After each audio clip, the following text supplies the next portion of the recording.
Anda sebagai pengikut ahli sunnah yang ala Aswaja atau ala Islam Nusantara kalau bahasanya NU, saya juga sering dibully Islam Nusantara itu apa Pak Ba? Apa terus menjadi firqah 73 menjadi 74 karena ditambah Islam apa? Nusantara. Begini loh logika Islam Nusantara itu. Al-Fatihah. Bismillahirrahmanirrahim. Ar-Rahmanirrahim. Surah Khairil Muhdubi alaihim waladhdallin. Terus niki napa niati nggih dawuhe Mu'ad bin Jabal niku ta'alu bina nu'min sa'atan. Terus Mu'ad bin Jabal teng riwayat Bukhari sering dawuh, ayo rene moro aku, ayo do iman bareng-bareng. Dados ngaji kados ngeten niki termasuk nambahin napa iman. Begini nggih. Karena Pondok Al Anwar 2 juga tentunya semua 1, 2, 3 sampai 4 juga semua lembaga yang didirikan oleh Syekhuna Kiai Haji Maimun Zubair adalah lembaga yang memang dipersiapkan untuk ilmu, untuk mengawal ilmu sebagai wirasah nabawiyah, sebagai warisan Rasulullah SAW. Maka saya minta anak-anak juga adik-adik baik yang lelaki maupun perempuan, jagalah kepastian ilmu. Saya ulang lagi guys, jagalah kepastian ilmu. Karena lewat kualitas argumentatif itu kita bisa mempertahankan wirasah nabawiyah. Kalau beberapa kali ngisi acara di Jogja, memang saya sampai sekarang ngajar di Jogja. Itu pernah ketemu pakar matematika. Niku hitung-hitungan, niku cepet model nganggo hitungan pondok. Misalnya kalau mereka bilang 2,5%, 2,5% dari 100, atau 1/20 dari 100, atau 1/10 dari 100. Itu kalau di hitungan Arab, karena Arab itu dulu ummatun ummiyah, umat yang ummi, itu Islam datang dengan matematika yang mudah sekali. Kita tahu misalnya dalam bab zakat, misalnya 2,5% dibahasakan rubu'ul usyur, karena bertahap. Ini untuk adik-adik kan. Jadi misalnya 100, 1/10-nya berarti berapa? 10. Nah dari 10 itu terus ngambil 1/4-nya, yaitu 2, berapa? 5. Itu lebih cepat timbang sampean poro gapit 100 terus dibagi 2 pinten? 5. Jadi ini kalau nanti jajal, saya pernah di salah satu kantor ketemu pakar matematika. Dia tanya saya, Pak Bahak, kenapa Anda nggarap matematika itu cepat? Saya bilang ini matematika Arab kata saya. Itu mereka kalah cepat sama saya nggarap karena Arab itu ummatun ummiyah. Sehingga saya pernah diberi waktu khusus untuk ngajar semacam ekstrakurikuler di salah satu kampus, mengajar ulumul Islam. Itu yang diantara yang saya ajarkan itu ngitung cepat, berhitung cepat. Misalnya sampai ngitung 1/10 dari 100 sudah tidak mikir, apalagi 1/20. Tapi kalau Islam, misalnya zakatut tijarah, zakatut ziroah itu misalnya, ya sudah, misalnya kalau 1/10 ya disebut usur, kalau 1/20 disebut nisful usur. Jadi cara berpikir ya 100 diusurkan itu 10, nanti kalau nisful usur ya berarti berapa? 5. Mereka bilang 1/10 atau 1/20. Sehingga kalau hitungannya miliar juga lebih gampang. Itu tadi misalnya 1 miliar usurnya berarti 100 apa? Juta, rubuknya berarti 25 juta. Berarti per 1 miliar adalah 25 juta. Nah ini penting saya utarakan supaya Anda bangga dengan apa yang Anda pelajari di Pondok Pesantren Sarang. Jadi pastikan semua ilmu itu al-bayyinah. Al-bayyinah itu argumentatif secara jelas.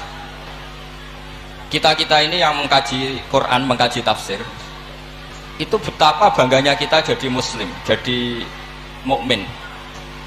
Saya beri sekian contoh. Misalnya dalam tradisi pesantren Quran itu ada istilah sakta. Dan alhamdulillah tadi saya tahu betul di sini, alhamdulillah sekarang ada Gus Rokib, ada istrinya Gus Roji yang mengampu tahfidz. Saya senang sekali karena semua ini keluarga saya, dan saya sama Gus Bab itu buyut saya kandung tuh Mbah Maimunah, Mbak Yunya, Mbak Bedowi. Jadi senang sekali kalau di sini juga ada tahfidz, di Pondok Anwar juga ada garwanya Gus Naji, garwanya Gus Kamil. Saya mohon selain diajarkan syarat talaki atau musyafahah dalam bahasa pesantren, juga diajarkan kepastian hukum pentingnya sakta, supaya orang tidak ragu lagi bahwa kita ini tidak kayak seremonial, memang benar-benar bihujjatin ilmiah, atau kalau istilah para nabi, kul inni ala bayyinatin mir rabbi, benar-benar argumentatif. Sakta itu dimaksudkan adalah, kalau ibarat sastra itu taktek itu memotong. Jadi misalnya begini, yang paling terkenal tentu alhamdulillahilladzi anzala ala abdil kitaba wa lam yaj'al lahu iwaja, terus disaktah qayyimah. Andai kan tidak ada sakta, maka bacanya gini, walam yaj'al, lan orang gawe sapa Allah lahu ing Quran, ora digawe iwajan ing bengkok, qayyiman ora digawe jejeg. Itu kan jadi kacau ya, Quran itu ya ada bengkok ya ada jejeg. Tapi barokahnya ada sakta, Allah tidak membuat Quran sebagai sesuatu yang bengkok. Sakta berhenti itu menyimpulkan kalau tidak bengkok maknanya jejeg atau lurus, sehingga memang harus sakta. Begitu juga di surat Yasin, ketika orang kafir bangkit dari kubur, mereka bilang misalnya wa nufikha fis-sur fa idzahum minal ajdathi ila rabbihim yansilun, terus qalu ya wailana man ba'atsana mim marqadina. Orang kafir ketika bangkit dari kubur, mereka tanya, mam ba'atsana mim marqadina, kita yang bangkitkan siapa? Tentu ini adalah qailul mustafhim, omongannya orang yang tanya. Terus kita sakta, terus kita teruskan hadza ma wa'adar rahman wa shadaqal mursalun. Tentu hadza ini tidak sama pengucapnya, atau yang mengatakan itu tidak sama. Yang satu qaulul mustafhim atau qaulus sa'il, yang satu qaulul mujawib, entah yang jawab langsung Allah entah malaikat. Yang jelas itu beda yang mengatakan, atau beda qailnya. Berarti menjadi siapa yang membangkitkan kita, sakta, terus dijawab hadza ma wa'adar rahman. Andai kan itu dibaca langsung, maka hadza ma wa'adar rahman bagian dari yang dikatakan al mustafhim, bagian yang dikatakan man ba'atsana mim marqadina hadza ma wa'adar rahman, itu kacau semua. Sehingga saya mohon sekali, semua ilmu yang kita dapatkan itu tolong dipastikan bayinahnya. Begitu seterusnya.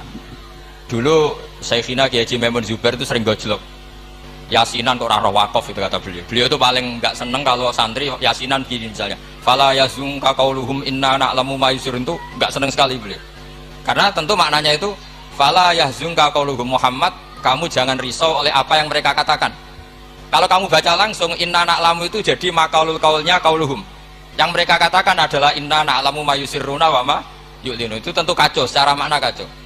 Yang benar adalah fala yahzunka qauluhum, kita wakaf, kamu jangan gelisah oleh apa yang mereka katakan, yaitu mereka berkomentar bahwa Rasulullah tidak nabi, Rasulullah majnun, Rasulullah sahir. Kenapa kamu gak perlu susah? Karena inna na'lamu ma yusirruna wa ma yu'linun. Jadi inna na'lamu itu tasliyatun minallah, Allah menghibur nabinya, kamu gak usah susah Muhammad. Terus yang ketiga misalnya menyangkut maulid, atau menyangkut musafahah setelah salaman, atau wiridan setelah salaman. Itu di kota itu biasa dikritik, apa dalilnya salaman setelah sholat, apa dalilnya maulid. Anda sebagai pengikut ahli sunnah yang ala aswaja atau ala Islam Nusantara kalau bahasanya NU, saya juga sering dibully, Islam Nusantara itu apa Pak Ba? Apa terus menjadi firqah 73 menjadi 74 karena ditambah Islam apa? Nusantara. Begini loh logika Islam Nusantara itu. Di komunitas internasional itu kalau tidak Syiah itu dinamakan Sunni. Seorang lagi ya, di komunitas internasional itu kalau tidak Syiah disebut apa? Sunni. Sehingga misalnya perang Syiah Houthi sama Arab Saudi ya disebut Syiah versus apa? Sunni. Jadi Wahabi itu dalam dunia internasional disebut apa? Sunni. Setidaknya dalam bahasa jurnalistik. Tapi kita dengan Sunni Wahabi itu banyak perbedaannya. Misalnya mereka anti wasilah, kita percaya apa? Wasilah. Tapi sama-sama dalam ikramus sahabah, sama-sama menghormati apa? Sahabat. Saya teruskan bayinah tadi. Sehingga orang-orang Islam kota yang sunni aswaja, itu mereka sering tanya, kalau setelah salam orang nyalakan HP boleh enggak? Ya boleh kan. Orang kalau misalnya mau ke kamar mandi boleh enggak? Boleh. Orang mengambil tasnya boleh enggak? Boleh kan. Kenapa salaman menjadi nggak boleh? Bedanya apa dengan nyalakan apa? HP. Semenjak itu ya mereka mikir gitu. Ternyata mereka tasdid atau takalluf. Cara beragama itu takalluf, semuanya harus panduan dari Rasulullah SAW. Maka saya minta tradisi keilmuan di Pondok Sarang itu harus terjaga. Apapun pilihan ilmu itu harus ala bayinah, harus benar-benar jelas. Cara wong Jawa jelas welo-welo. Karena itu kecakapan Rasulullah SAW. Dulu saya berkali-kali cerita, dulu orang kafir itu sangat nganggep Rasulullah itu aneh karena mengajak ke satu Tuhan. Saya berkali-kali cerita logika ini, aja'alal alihata ilaha wahida innaha adalah syai'un ujab. Urusan kita banyak, problem kita banyak, kenapa Tuhannya satu itu tidak cukup Muhammad? Terus mereka sama Nabi didatangin, terus Nabi bikin argumen tandingan. Kalau kamu jadi pembantu lalu majikan kamu banyak, kamu suka enggak? Perintahnya beda-beda, seleranya beda-beda. Wah, tidak suka Muhammad, nanti kita repot. Ya sudah, Tuhanmu itu majikan kamu, kalau banyak-banyak kamu yang repot. Ya sudah, mat Tuhan satu aja kata dia. Itu namanya bayinah. Sehingga Allah mengajarkan itu secara jelas. Daraba wa matalar rajulan fihi syuraka'u mutasyakisuna wa rajulan salamal lirrajul hal yastawiyani masala alhamdulillah. Jadi zaman itu orang kafir pun langsung paham sampai bilang alhamdulillah. Allah membuat satu perbandingan, satu pembantu yang punya majikan banyak dengan satu pembantu yang punya majikan satu. Nasibnya baik mana? Tentu baik yang punya satu majikan. Akhirnya mereka paham, Tuhan kamu adalah majikan kamu, kalau banyak-banyak kamu yang repot. Ya sudah, mat satu saja. Nah ini yang dimaksud lam yakunil ladzina kafaru min ahlil kitab wal musyrikina munfakkina hatta ta'tiyahumul bayyinah. Ahli kitab apapun ngototnya pada keyahudian atau kenasronian itu tetap infikak, tetap akan tercerabut ketika ta'tiyahumul bayyinah, ketika datang penjelasan yang jelas, corong Jawa jelas welo-welo. Makanya saya minta anak-anak yang akademik ini harus menerima ilmu secara bayyinah. Saya masih ingat Mbah Mun itu ketika ditanya, ya jenengan damel kurikulum, moko bocah rapati iso ngaji Wahab, ngaji Muin. Kata Mbah Mun, sing ngaji tenanan yo ben Karangmangu. Saiki roh mondok sithik-sithik jamaah mbek ngaji mbek ora ro blas apik endi? Ya apik rondok ngaji. Ya wis berarti ya apik kurikulum kata dia. Artinya ya logikanya jelas. Makanya lama dulu itu kalau bikin logika itu sesuatu yang nggak masuk akal saja, kalau lama dulu yang ngendikan itu masuk akal. Dulu Abu Yazid itu punya murid namanya Syakik Al-Balkhi. Dia orang kaya, biasa donatur pondok, biasa mendonasi pondoknya Abu Yazid. Setelah dia perjalanan dagang di satu Sahara gitu, di gurun pasir, ada burung yang patah sayapnya, patah kakinya. Ternyata tetap dapat rezeki, dikasih makan burung yang waras, yang normal. Singkat cerita, si murid tadi datang ke gurunya, Pak Guru, saya sekarang mau jadi orang zuhud, gak mau jadi orang kaya. Ternyata orang paling lemah pun, makhluk paling lemah pun dapat rezeki. Terus cerita kejadian tadi. Terus sama gurunya ditertawain. Kamu mau jadi orang zuhud, orang jadi orang fakir, terus dikasih orang, di rumah orang. Ya, ternyata semua makhluk yang lemah pun dapat rezeki. Kata gurunya itu, gajal gurunya itu, 5 dala tak tabiru anta. Kenapa kamu tidak iktibar dengan diktoir, katanya dengan burung yang waras yang memberi? Pikiran kamu kok aneh ya? Ingin kok yang diberi. Kalau sama-sama cita-cita ya seperti burung yang memberi. Terus beliau gurunya dalil al yadul ulya khairum al yadis sufla, bahwa tangan yang di atas lebih baik tangan yang di bawah. Akhirnya murid tadi mencium gurunya terus bilang, anta ustadi, kamu benar-benar guru saya. Lah kenapa saya cerita ini? Supaya sanad ini tersambung sampai Rasulullah SAW. Misalnya guru kita Mbah Mun ikut ngurusi negara, jika negara ini meskipun enggak negara Islam tapi ukuran negara itu sangat Islam. Logikanya gampang, kamu ikhlas negara ini diatur oleh orang-orang yang enggak sholat, yang narkoba, yang macam-macam, apa lebih suka negara ini diatur oleh orang yang sholat, yang meyakini kebenaran Islam? Tentu kita milih yang meyakini kebenaran Islam. Itu bisa didapatkan kalau dipandu ulama apa kalau dilepas ulama? Kalau dipandu ulama. Sehingga dalam kitab Minhajul Abidin diceritakan ada orang sufi yang merasa dunia sudah rusak, kemudian milih uzlah. Ketika uzlah, beliau mengalami satu kasuf ada hatif bilang, taraktum ummata Muhammadin fi aidil mubtadi'ah. Kamu enak-enakan uzlah di sini, tapi membiarkan umat dipimpin orang lain yang menyesatkan.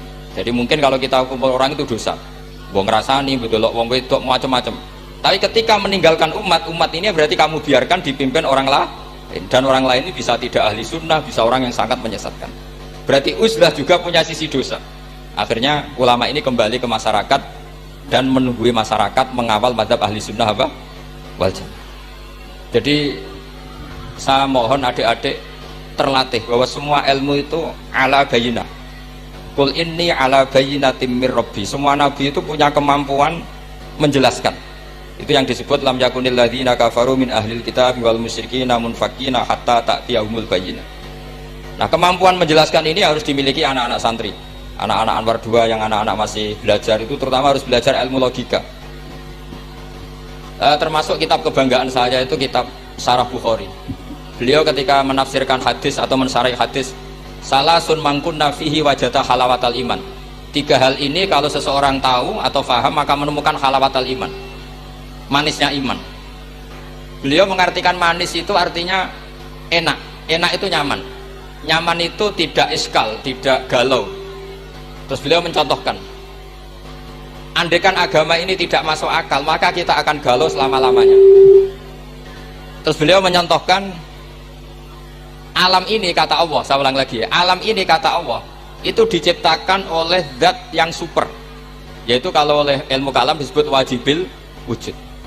Terus beliau berargumentasi cerita Islamnya Jubair bin Mut'im, berarti Mut'imnya ya, Jubair bin Mut'im bin Adi, berarti Mut'imnya.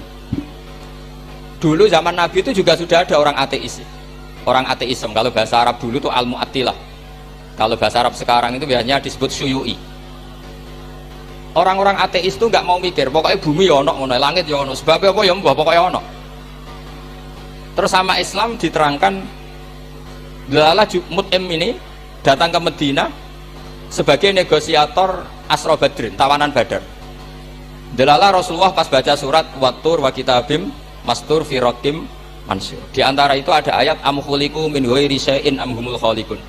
Masa alam raya ini, langit bumi yang maujudat, jadi bumi ini berstatus maujudah, kemudian maujudah ini diciptakan oleh adamiyah.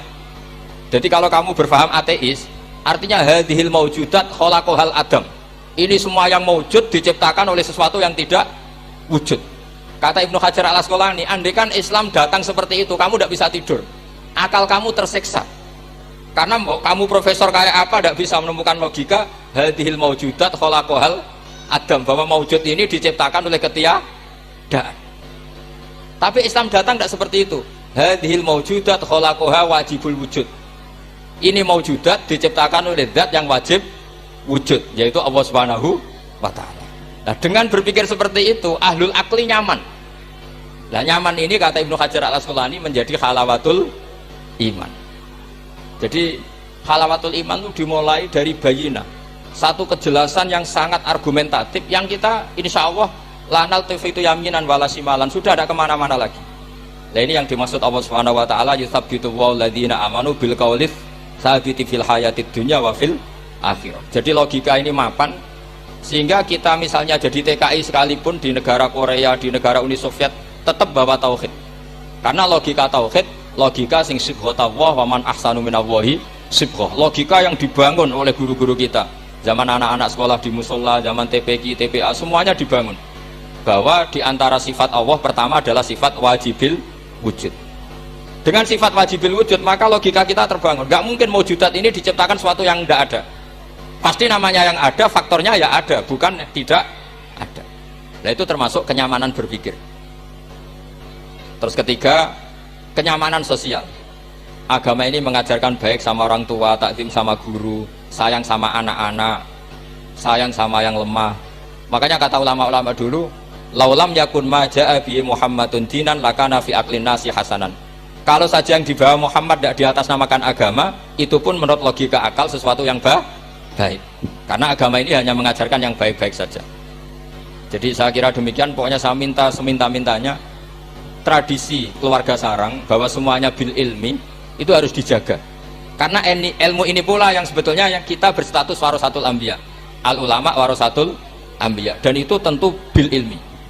Fainal anbiya lam yuwarithu dinaron wala dirhaman wa innama warasu al ilma. Semua nabi itu tidak mewariskan dirham maupun dinar, tapi mewariskan apa? Ilmu. Dan ilmu yang paling pokok tadi adalah wirasa nabawiyah yang bayinah. Bayinah itu jelas welo-welo. Dengan seperti ini maka kita tidak terguncang lagi. Makanya saya pernah ketemu orang yang agak ekstrim. Pak Bak, dalilnya wong bar salat wiridan ya apa? Terus tak tanya, dalilnya nyalakan HP apa setelah salat? Ya enggak ada. Terus kata, saya punya teman kota yang ahli sunnah, ya agak aneh, orangnya orang kota. Kamu itu ditipu katanya, mengharamkan wiridan biar wong Islam ora tau eling pangeran katanya. Terus kepikiran dia, iya, aku wiridan di bid'ah-bid'ahno jangan-jangan diakali ben wong Islam ora eling apa? Pangeran. Kepikiran. Kemarin cerita ke saya, sudah Pak, saya ikut aswaja saja kan. Jadi logika-logika perdebatan itu meskipun ya kadang agak arogan itu, tapi itu bagus. Karena memang ya seperti itu sejarahnya para nabi seperti itu. Jadi nabi itu punya kemampuan, saya ulang lagi, nabi itu punya kemampuan, punya fatona untuk bikin logika. Dan logika ini nggak terbantahkan. Makanya seorang nabi itu harus bersifat apa? Fatona, harus bersifat kecerdasan. Nah ini yang saya agak risau karena kefatonaan ini mulai terkikis. Anak-anak belajar mantek itu males. Yang bisa ngakali, jadi tidak untuk hujah ilmiah tapi untuk ngakali. Padahal dengan mantek itu nyaman, saya ulang lagi nyaman. Sebab itu ulama-ulama dulu, kayak Imam Ghazali itu, dulu mati-matian belajar mantek. Meskipun ya itu tadi tentu nggak bagus untuk semua orang. Tapi itu bagus karena untuk mengawal tadi, untuk mengawal Islam.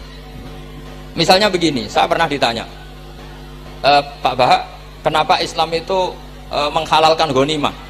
Kok Islam kayak penjahat perang gitu ya, sudah musuh kalah, hartanya diambil. Persenjataannya hartanya diambil. Terus saya tanya, andai kan ada garong ke rumah kamu kemudian pistolnya tertinggal, apa kamu bilang monggo dipendet malih nih gadane jenengan gitu? Apa kamu sita gitu? Oh ya saya sita Pak, nanti dipakai garong lagi. Ya kira-kira seperti itu. Kalau orang kafir senjatanya dikembalikan akan dipakai lagi. Jadi dulu selalu harus ada analogika, ada analogi. Makanya ketika Allah watil kal amsalu nadribu alinnas wa ma yaqiluha ilal alimun. Semua aturan-aturan Islam itu sama Allah di analogi itu dikiaskan supaya orang bisa berpikir. Kayak orang Arab dulu itu nyembah berhala, Lata, Uzza, Hubal itu disembah. Padahal dari batu yang dipahat. Dari batu yang dipahat. Terus Nabi memberi contoh itu begini. Daraba wa masalar rajulaini ahaduma abkam la yaqdiru ala syai'in wa huwa kallun ala maula. Ainama yuwajjihu la ya'ti bi khair. Nabi bikin analogi gini, wahai para orang Arab, kalau saya punya pembantu yang buta, sudah buta, nggak bisa ngomong, abekam, bisu. Mau nggak pembantu saya tak kasihkan kamu? Wah ndak, Muhammad tuh merepotkan. Bagaimana bisa bantu saya? Dia buta, dia bisu. Terus, kamu nggak mau Muhammad. Terus berhala kamu yang kamu sembah itu kalau tangannya protol itu yang dadani siapa? Ya saya. Kalau kotor yang bersihkan siapa? Saya. Terus Nabi Muhammad bilang gini, untuk jadi pembantu saja orang seperti itu kamu nggak mau. Masa kamu jadikan apa tuh? Tuhan. Mau Tuhan kok ngerepoti? Mestinya Tuhan itu pantasnya direpoti, diminta ini. Itu mereka akhirnya iman. Ya, pangeran kok ngerepoti, ono ngedusi, ono noto barang itu. Allah gampang sekali. Daraba wa masalah rajulaini ahaduma abkam. Abkam itu bisu. La yaqdiru ala syai'in, tidak mampu melakukan apa-apa. Wa huwa kallun ala maula. Namanya bisu, tuli, itu hanya merepotkan yang punya. Ainama yuwajjihu la ya'ti bi khair. Diarahkan kemana saja tidak membawa yang positif. Akhirnya mereka iman. Makanya disebut lam yakunil ladzina kafaru min ahlil kitabi wal musyrikina munfakina hatta ta'tiyahumul bayyinah. Bahwa orang-orang kafir baik berkategori ahli kitab maupun orang musyrik tidak mungkin tercerabut dari akar kemusyrikan atau akar keyahudian, kenasranian hatta ta'tiyahumul bayyinah, sehingga datang satu hujjah, satu argumentatif yang bisa mengalahkan pikiran mereka. Siapa itu? Rasulullah minallah yatlu suhufam mutahharah. Nah sekarang Rasulullah sudah intaqala ila rafiqil a'la, tapi punya warasah, yaitu para ulama. Dan para ulama, para habaib, para siapa sajalah yang mewarisi ilmunya Rasulullah. Dan saya mohon sekali anak-anak ini harus terbiasa akademik. Ya akademik macam-macam lah. Saya berkali-kali baca hadis sahih. Yang paling saya cintai dari hadis itu apa? Yaitu kalimat-kalimat Rasulullah. Itu memang luar biasa. Misalnya beliau ngendikan orang mukmin itu baik semua. Ajaban di amril mukmin. Terus beliau ngendikan itu ajaban di amril mukmin. Inna amrahu kullahu khairun. In asobathu sarra sakara fakana khairan lah. Wa in asobathu darra sabara fakana khairan lah. Terus beliau ketika ngendikan kematian, kehidupan itu optimis sekali dan dengan pandangan positif. Kata Rasulullah, anggap saja kalau kamu hidup itu ziyadatan li fi kulli khairin, potensi mendapat kebaikan. Kalau kamu mati ya syukuri, anggap saja pengakhiran dari semua keburukan. Sehingga ada tadat kiai-kiai dulu itu kalau ada bajingan mati, orang oplosan kok mati ya tetap bilang saya dia Pak, niki saya, meskipun hadirin nggak siap bilang saya Pak nggih. Karena mau tuh hadal fasik khairun lah, matinya orang fasik ini bagus supaya nggak mereman lagi, nggak ngemel lagi, nggak jadi problem lagi. Jadi doa hidup dan mati itu seindah itu Rasulullah. Ya Allah, jika saya hidup anggap saja ziyadatan li fi kulli khairin. Terus wal mauta rohatan li min kulli syarrin, kematian adalah akhir dari segala apa? Keburukan. Saya ini termasuk kiai muda yang nggak pati takut mati. Artinya bukan karena saya yakin soleh, enggak. Misalnya kalau apa mati pikiran kula Gusti ini akhir dari segala potensi keburukan saya.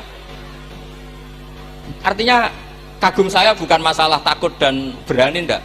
Keilmian Rasulullah Shallallahu Alaihi Wasallam. Betapa mudahnya Nabi melihat sesuatu itu positif. Hidup dianggap tadi ziyadatan lana fi kulli khairin. Kalau kematian anggap saja rohatan lana min kulli syarri. Jadi mudah sekali Rasulullah. Nah ini menurut saya kefatonaan yang harus diwaris kita semua. Ya ngoten mawon. Assalamualaikum warahmatullahi wabarakatuh.